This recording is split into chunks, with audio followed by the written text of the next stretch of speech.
Hi viewers, Tirumala Tirupati దేవస్థానం లడ్డూ విషయంలో వాడే నెయ్యి ఏదైతే ఉందో అందులో కల్తీ జరిగిన రిపోర్ట్స్ రావటం, అసలు కల్తీ జరగలేదురా బాబు, ఒకవేళ కల్తీ చంద్రబాబు నాయుడు స్వామి వైసీపీలు అనడం, కోర్టుకి వెళ్ళటం, సుప్రీంకోర్టు వచ్చేసి ఇద్దరేమో సిబిఐ వాళ్ళు, ఇద్దరేమో స్టేట్ పోలీసులు, ఒకళ్ళేమో ఫుడ్ సేఫ్టీ అధికారులు ఉండాలి అని 5 సభ్యులతో కమిటీ వేస్తారు, రిపోర్ట్ ఇవ్వమని అన్నారు. సో ఇంకా విచారణ జరుగుతూనే ఉంది. రిపోర్ట్ ఏమైంది అంటే బయటకు కూడా రాదు. ఈ మూమెంట్లో శబరిమల మన భారతదేశంలో మరీ ముఖ్యంగా సౌత్ ఇండియాలో చూసుకుంటే తిరుమల వెంకటేశ్వర స్వామి తర్వాత ఆబ్వియస్లీ ఎవరికైనా గుర్తొచ్చి శబరిమల అయ్యప్ప స్వామి.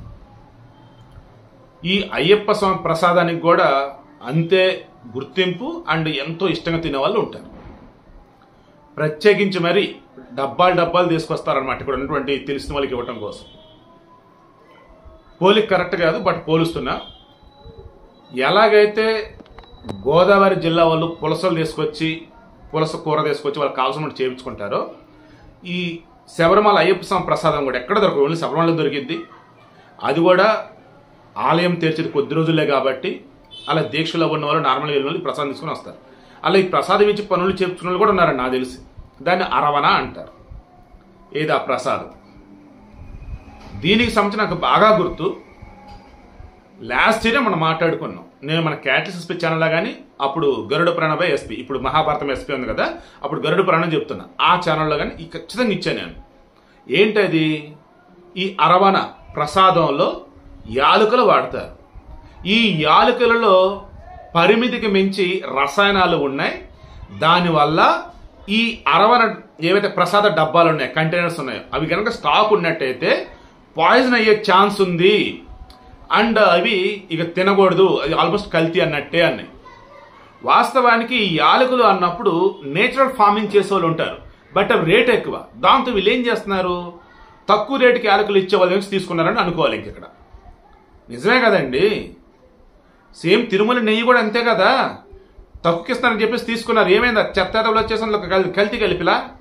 ఇక్కడ కూడా వచ్చేసి ఏంటి, ఆర్గానిక్ ఇవ్వాలా, లేదన్నప్పుడు కెమికల్ కంటెంట్ తక్కువ ఉన్నటువంటి యాలకులు అనేది ఇవ్వాలా.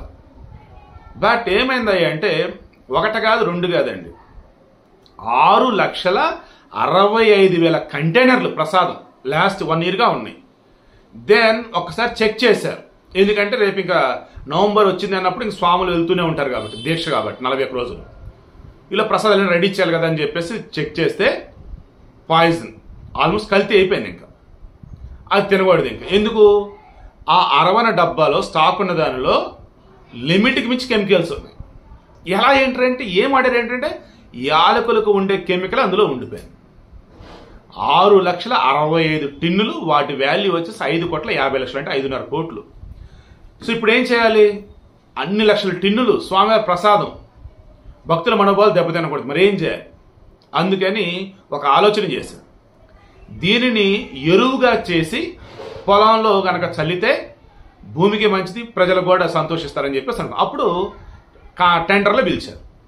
Then Indian centrifuge engineers solutions అని చెప్పేసి మన హైదరాబాద్లో వాళ్ళ ల్యాబ్ ఉంది, కొట్టాయంలో వాళ్ళ గూడెం ఉంది.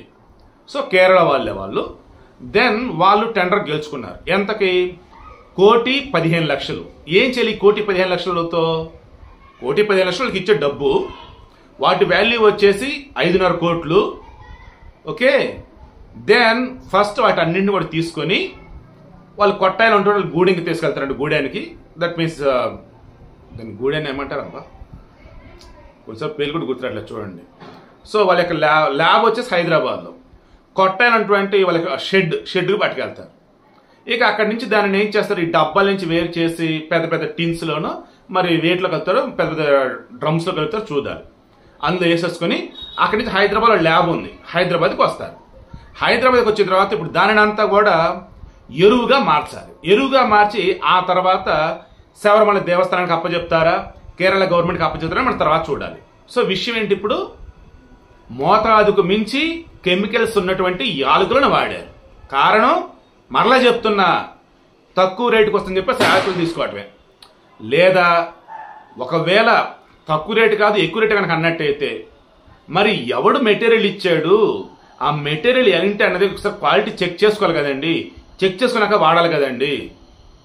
అగైన్ అండ్ అగైన్ మన హిందూ దేవాలయాల అతిపెద్ద సమస్య ఏంటంటే క్వాలిటీ చెకింగ్ అనేది ప్రాపర్గా లేదండి. అదే అతిపెద్ద సమస్య.